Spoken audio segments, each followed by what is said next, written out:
Estados Unidos confirmó el ataque a buques de Irán que colocaban minas en el estrecho de Hormuz. En tanto, Irán también anunció que lanzó misiles contra varios buques petroleros en esa zona. Vamos a verlo en la primera nota. Estados Unidos anunció la destrucción de 16 presuntos buques minadores de Irán poco después de advertir a Teherán de consecuencias si colocaban minas en el estrecho de Hormuz, ruta vial del petróleo.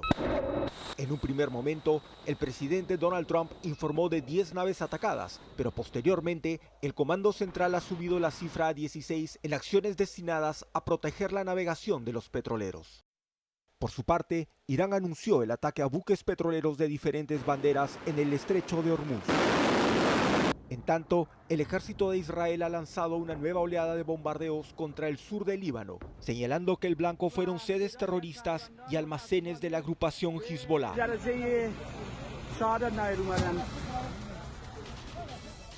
Bien, esa era un poco la siguiente fase de lo que habíamos hablado. Donald Trump ya había anunciado que ellos iban a tratar de controlar o iban a hacer lo posible por controlar el estrecho de Hormuz, una ruta indispensable para el tránsito de casi entre el 20 y el 30% del petróleo a nivel mundial, principalmente el petróleo que sale de países como Qatar, Bahrein, Emiratos Árabes, Arabia Saudí, de gran importancia porque este petróleo, si bien es cierto, no viene a regiones como la nuestra, no viene a países como Perú, sí es sumamente importante para países europeos.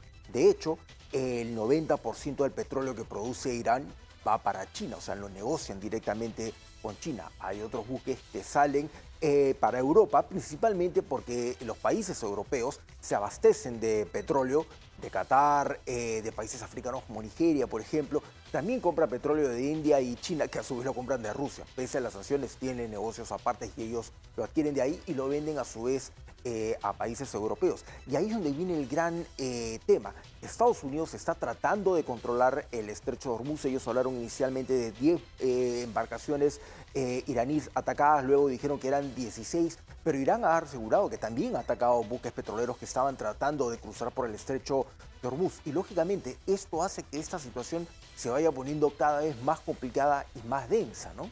Una situación complicada porque, claro, hablábamos ayer de cuál sería la estrategia para finalmente de Estados Unidos para retomar o tomar el control del estrecho de Hormuz, y también se conoce poca información, ¿no? Se maneja con bastante hermetismo, es una zona muy aislada, es una zona controlada, bastante difícil realmente saber exactamente qué está pasando, quién está ganando en medio de esa crisis. Es un tema complejo, pero nosotros hemos analizado mucho el tema del petróleo, pero no es el único impacto que podría generar o que ya está generando este conflicto. Vamos a ver precisamente en un cuadro cuáles son los otros factores que están en riesgo o que ya están empezando a demostrar bastante peligro. Aunque no lo crean, uno de los factores de riesgo dentro de la guerra de Irán es la producción de alimentos a nivel mundial. Esto, ¿por qué se debe? No precisamente porque los alimentos salgan de esta región del mundo, sino porque países como Qatar, como el mismo Irán,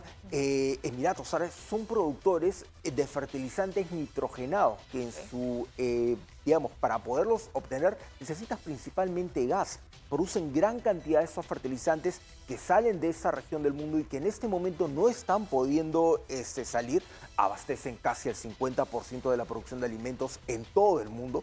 Estos fertilizantes, al igual que pasaba con los fertilizantes de Ucrania, ponen en grave riesgo la producción de alimentos ya en todos los países del mundo que precisamente utilizan esos fertilizantes.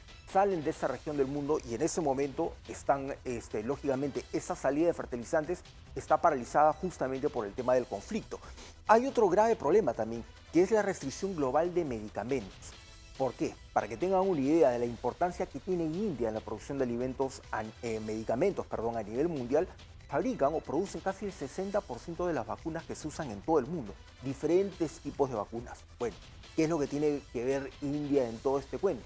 Todos los medicamentos que salen de India, incluyendo las vacunas, se dirigen principalmente a un aeropuerto que está en los Emiratos Árabes, que es sumamente importante debido a las mismas características que tiene, lógicamente, por las cadenas de frío que tienen que respetar. Y en ese momento esos vuelos están paralizados, justamente por todos estos conflictos. La ruta marítima también se ha detenido debido a los conflictos de los que estábamos hablando en el estrecho de Hormuz. Entonces aquí es donde viene ya a generarse un problema por la distribución global de medicamentos. Pero hay otro factor más, es una caída en la producción de tecnología y de metales. Y eso se debe a que países como Qatar, Emiratos Árabes y el mismo Irán son los principales productores de azufre. El azufre se utiliza para el procesamiento de algunos metales, como son el cobre y el níquel, que son indispensables para la fabricación de chips, microprocesadores, temas tecnológicos como los que hay en los celulares, en las laptops, en los televisores, etcétera, pero también incluso en los conductores eléctricos. Los cables eléctricos están hechos de cobre y necesitas el azufre para poder procesar estos metales. Y ahí es donde viene el grave problema, porque toda esta actividad o toda esta capacidad productiva se ha quedado paralizada justamente por este conflicto. Los aeropuertos no están operando en su normalidad.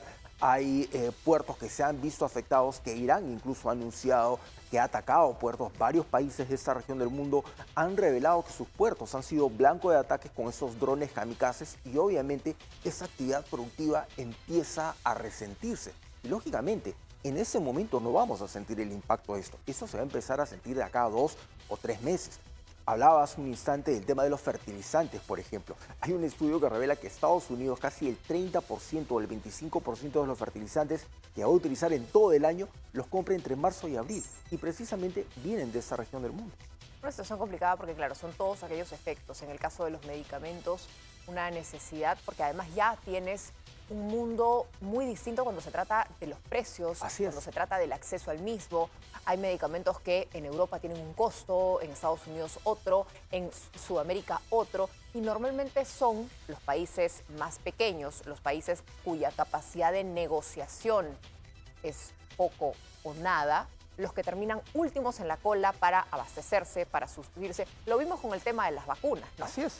Así es, recordemos que durante la guerra entre Rusia y Ucrania, bueno, la invasión de Rusia a Ucrania, eso también tuvo una repercusión severa, no solamente el tema de combustibles, incluso en el tema de los elementos quirúrgicos, por ejemplo, el acero quirúrgico, el acero inoxidable, también necesitan del azufre para este proceso, para poderlos procesar. Todos estos metales necesitan azufre dentro de la línea de producción hasta que ya se terminaba. O sea, el cobre no es desde que sale de la mina ya lo emplea, necesita un proceso. Y esto puede repercutir a largo plazo, o sea, no de manera inmediata, pero a largo plazo sí se puede sentir. Tú bien señalabas, los países más pequeños como nosotros, lamentablemente muchas veces quedamos relegados cuando se trata de negociaciones de volumen o de grandes cantidades. Lamentablemente también hay un tema de especulación y eso todo va a tener una repercusión de largo plazo. Claro, por eso hoy lo vemos en el tema de los combustibles, ¿no? Ya vemos que empiezan a generarse escasez y por un lado tienes al gobierno diciendo no es que nos falte, es un tema de especulación. Y tienes al grifero diciendo yo estoy vendiendo lo que me venden, porque tampoco es que tengo grandes almacenes para guardarme barriles y barriles de combustible hasta que la crisis pase. Y entras en este círculo vicioso donde realmente, como cuando hay esa frase común, ¿no? En Estados Unidos estornuda y el Perú se resfría. Así es, claro, porque hay una consecuencia económica. Vivimos en un mundo globalizado donde para poder obtener un producto terminado hay toda una cadena de suministros, hay toda una cadena de distribución de diferentes productos que han tenido que irse tomando para poder obtener ese producto terminado. Entonces es un tema bastante complejo.